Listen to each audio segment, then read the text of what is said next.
Hello friends, मेरा नाम है अभी और आप देख रहे हैं TBL। आज हम डिस्कस करेंगे चैप्टर नंबर 1 राष्ट्र निर्माण की चुनौती का एक टॉपिक जिसका नाम है विभाजन के परिणाम। तो चलिए शुरू करते हैं।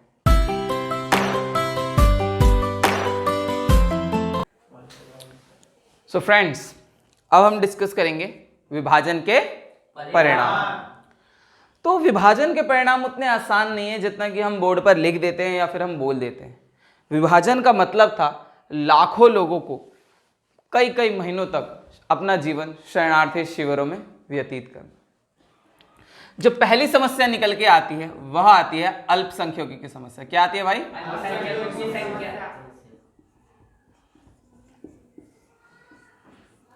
अल्पसंख्यकों की समस्या। तो भाई अल्पसंख्यक क्या है? तो अल्पसंख्यक, अल्प का मतलब होता है कम। क्या होता है? कम। अल्प का मतलब होता है कम और संख्या का मतलब संख्या, यानी संख्या का मतलब संख्या। तो जो संख्या में कम थे, यानी सिंपल सी बात है भाई, पाकिस्तान किसे बनाया गया था? जो मुस्लिम बहुल एरिया था। क्या था? मुस्लिम बहुल एरिया। मैंने आपको चैप्टर में पढ़ाया था कि कोई भी ऐसा क्षेत्र था ही नहीं जहां पर केवल और केवल मुस्लिम रहते हो या केवल और केवल हिंदू रहते हो। ठीक है, एक क्षेत्र था पंजाब की साइड इधर, दूसरा था हमारा असम और बंगाल की साइड। तो कोई ऐसा भी तरीका नहीं था कि दोनों को काट कर एक जगह ले जाया जाए। ऐसा नहीं कर सकते ना, जमीन के टुकड़े को काट, ये पंजाब काटा हमने खच और उठा के रख दिया बांग्लादेश में। ऐसा नहीं हो सकता ना, तो ये भी नहीं पॉसिबल था। तो करे क्या? तो ये करा गया कि मुस्लिम बहुल एरिया को क्या बनाया गया भाई? पाकिस्तान। तो सिंपल सी बात है, वहां पर हिंदू भी तो होंगे। ठीक, और जो हमारा हिंदुस्तान बना, ठीक है, वहां पर भी तो मुस्लिम थे। क्या दिल्ली में मुस्लिम नहीं थे? क्या कानपुर में मुस्लिम नहीं थे? यहां पर भी तो थे। यूपी, साउथ के एरिया, सब जगह मुस्लिम थे, हमारा जितना भी एरिया। तो हिंदुस्तान यानी भारत में मुस्लिम और पाकिस्तान में हिंदू अल्पसंख्यक बन गए। क्या बन गए मेरे भाई? अल्पसंख्यक, यानी संख्या में कम। तो जो लोग, जो पुलिस उनको कल तक प्रोटेक्ट कर रही थी, उनके साथ रह रही थी, वही अब उन्हें जो है तिरछी निगाहों से देखने लगी, एक विदेशी की तरह देखने लगी। जो लोग अपनी जमीन पर कल तक मौज से रहते हुए आ रहे थे, बिल्कुल स्वतंत्रता पूर्वक रहते आ रहे थे, वो अब अपनी ही जमीन पर विदेशी हो गए। So it's a very tough. ठीक है, उन लोगों के लिए बड़ा मुश्किल था। खैर, अब ऐसे में इन अल्पसंख्यकों के लिए यही था कि उन्हें कम से कम समय में अपना घर बार सब कुछ छोड़कर जैसे तैसे यहां से निकलना होता। ठीक है, अब जैसे ही अल्पसंख्यकों की समस्या आई तो एक और समस्या आकर खड़ी हो गई, जो थी सांप्रदायिक दंगे। क्या थे मेरे भाई?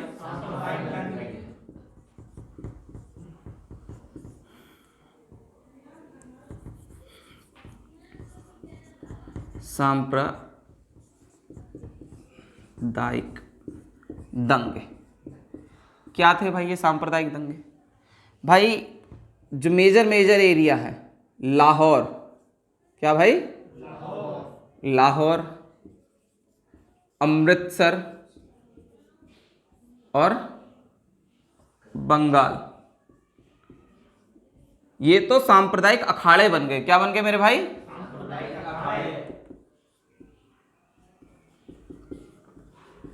सांप्रदायिक अखाड़े, यानी यहां पर तो लोगों को ऐसे काटा गया गाजर मूली की तरह, जिसका कोई जवाब ही नहीं।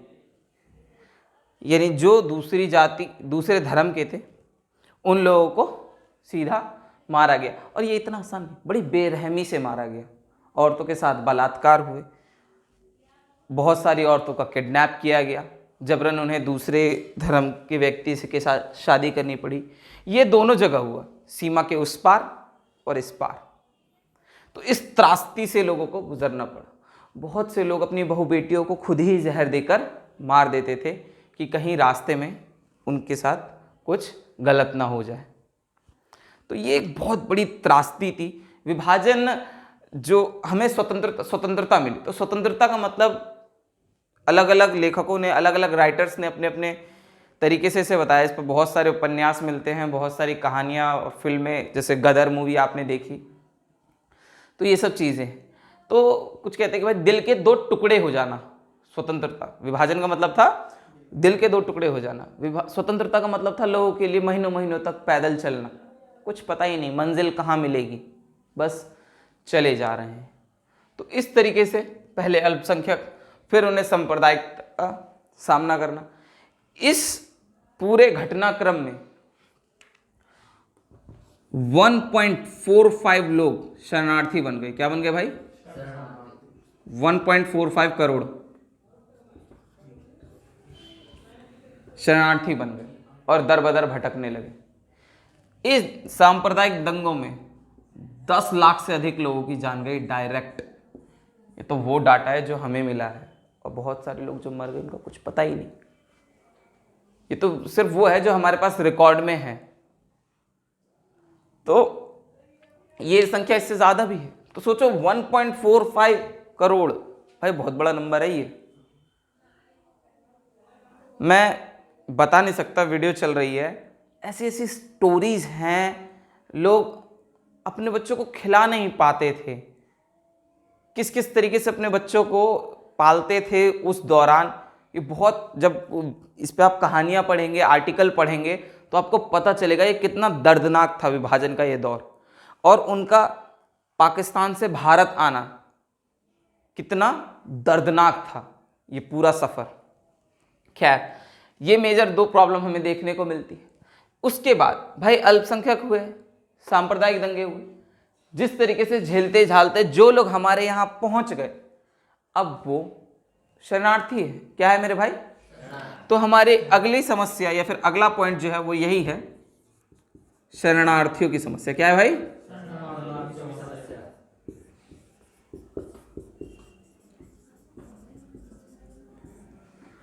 तो अब जो लोग हमारे पास आए, लोग कम नहीं थे दोस्त। मैंने बताया कि 1.45 करोड़ लोगों को अपना घर बार छोड़ना पड़ा और वो शरणार्थी बन गए। अब जो लोग यहाँ आए उनको रखा कहाँ जाए, उनको खिलाया कैसे जाए, उनको रोजगार कैसे मिलेगा, ये सब बहुत टफ है।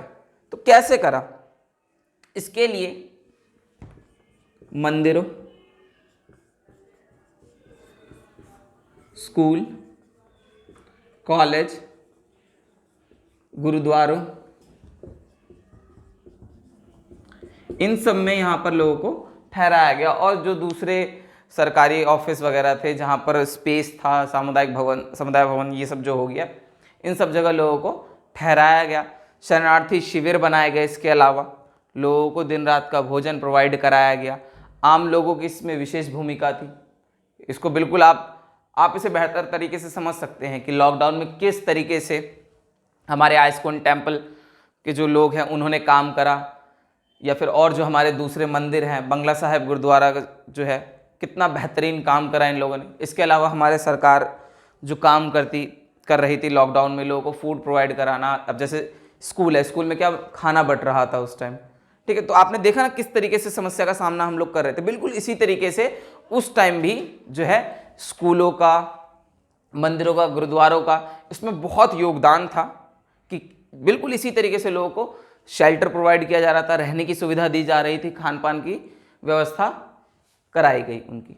बाद में जो हमारे देश के जो बड़े संपन्न लोग थे उन्होंने धन अनुदान दिया, उन्होंने पैसा दिया, फिर उन्हें सेटल भी किया गया।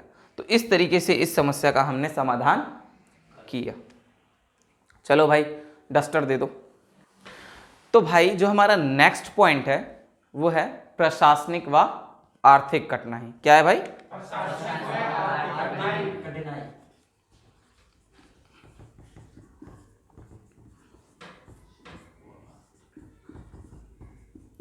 आर्थिक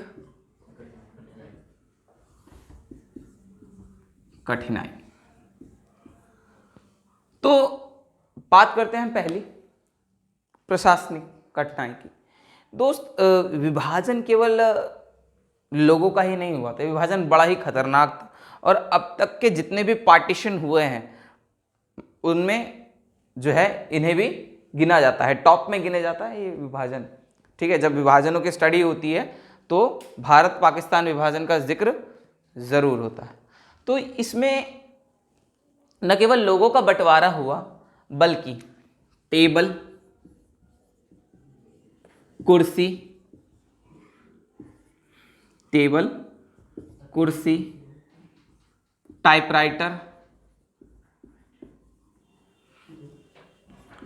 ठीक है, यहां तक कि पुलिस के जो वाद्य यंत्र होते हैं, वो जो नहीं होता माइक्रोफोन टाइप का, वो जो करते हैं, वो वॉकी टॉकी जो भी होता है, तो उसका भी बंटवारा हुआ। पुलिस वाद्य यंत्रों तक का बंटवारा हुआ इसमें। इसके अलावा रेलवे के जो कर्मचारी थे उनका भी बंटवारा हुआ। देख रहे हो आप कितना खतरनाक विभाजन है भाई ये। तो जो हमारे रेलवे के कर्मचारी लोग हैं उनका भी बंटवारा होता है इसमें, ट्रकों में लोड करके सारा सामान जो है वहां कराची पहुंचाया जाता है। खैर, बात करते हैं आर्थिक कठिनाई की। इसके अलावा पैसा भी देना पड़ा भारत को। ठीक है, 55 करोड़ की राशि देने की बात कही गई। मैं आपको बता दूं 55 करोड़ कम नहीं होते। ठीक है, तो मतलब 55 करोड़ ये तो बहुत कम अमाउंट। उस टाइम $1 की जो है ₹1 के बराबर था। $1 और ₹1 बराबर थे, तब की बात है 55 करोड़। तो इतना पैसा हमें उस टाइम देना पड़ा। खैर, अक्टूबर 1947 में जो है पाकिस्तान ने हम पर आक्रमण कर दिया था कश्मीर पर। तो हमारे जो केंद्रीय सरकार थी उसने सोचा कि इस पर रोक लगाए, हम इस राशि को रोक दें। लेकिन फिर गांधी जी जो थे हमारे, वो जो है आमरण अनशन के लिए उतर आए और कहा कि नहीं, पाकिस्तान को ये राशि जल्द से जल्द प्रोवाइड कराई जाए। तो ये भारत के हितों के विरुद्ध जो है पाकिस्तान को हमें देना पड़ा। तो इस तरीके से प्रशासनिक आर्थिक कठिनाई। इसके अलावा जब अब हम तुरंत आज़ाद हुए, हमारे पास मशीनरी नहीं है सारी चीज़ों को करने के लिए, इसके अलावा हमें उन्हें देना भी पड़ रहा है, प्लस हमारे पास बाहर से शरणार्थी आ गए। तो बहुत सारी समस्याएं एक तरफ से भारत के सामने आ गई, लेकिन भारत ने बड़ी ही समझदारी के साथ इन सबको एक एक करके सॉल्व किया। नेक्स्ट जो हमारा पॉइंट आता है वो आता है धर्मनिरपेक्ष राज्य की स्थापना। धर्मनिरपेक्ष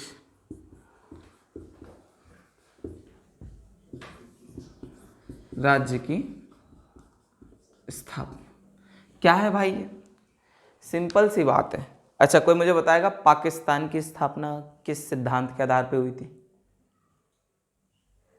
बताओ भाई, लास्ट क्लास में बताया था हमने, एक सिद्धांत बताया था जिन्ना ने जो दिया था, द्विराष्ट्र का सिद्धांत। क्या था? तो सिंपल सी बात है, उसमें कहा था हिंदू मुस्लिम दो अलग अलग हैं, तो मुस्लिमों के लिए हमें चाहिए, तो सिंपल सी बात है वो तो मुस्लिमों की कंट्री हो गई। तो ये कहा जाने लगा क्या भारत हिंदू कंट्री बनेगा? पर ऐसा नहीं हुआ। मतलब ये प्रश्न आ जाता है कि भारत जो है एक हिंदू कंट्री बन जाएगा, बट ऐसा नहीं हुआ। हमारे जो नेता थे वो इस बात के पक्षधर थे कि हम जो भारत के नागरिक हैं उन्हें नागरिक की दृष्टि से देखा जाए, या ना कि किसी धर्म विशेष के नागरिक की दृष्टि से, कि नहीं ये तो इस धर्म का है, ये उस धर्म का नहीं। धर्म से कोई लेना देना नहीं, बस उसे भारत का नागरिक होना चाहिए। ठीक है, इस तरीके से देश की अर्थव्यवस्था देश की शासन प्रणाली को गढ़ा गया और संविधान में भी इन मूल्यों को डाला गया। ठीक है, और हमारे यहाँ धर्मनिरपेक्षता का आदर्श कायम होता है। क्या कायम होता है भाई? धर्म निरपेक्षता का आदर्श स्थापित होता है। तो ये 5 पॉइंट जो है विभाजन के परिणाम में आप लिखेंगे। ठीक है, क्वेश्चन बनता है कि भारत पाकिस्तान विभाजन के क्या परिणाम निकले? तो आप आंसर लिखेंगे कि भारत पाकिस्तान विभाजन के निम्नलिखित परिणाम निकले। पहला पॉइंट अल्पसंख्यकों की समस्या, फिर इसे एक्सप्लेन करेंगे, फिर नेक्स्ट पॉइंट लिखेंगे शरणार्थियों की समस्या या फिर सांप्रदायिक दंगे, फिर आप लिखेंगे नहीं शरणार्थियों की समस्या, फिर आप लिखेंगे प्रशासनिक व आर्थिक कठिनाई, और फिर आप लिखेंगे धर्मनिरपेक्ष राज्य की स्थापना। ठीक है, तो ये हमारे पॉइंट्स हैं। आई होप आपको अच्छा समझ में आया होगा। मिलते हैं नेक्स्ट वीडियो में, तब तक के लिए गुड बाय।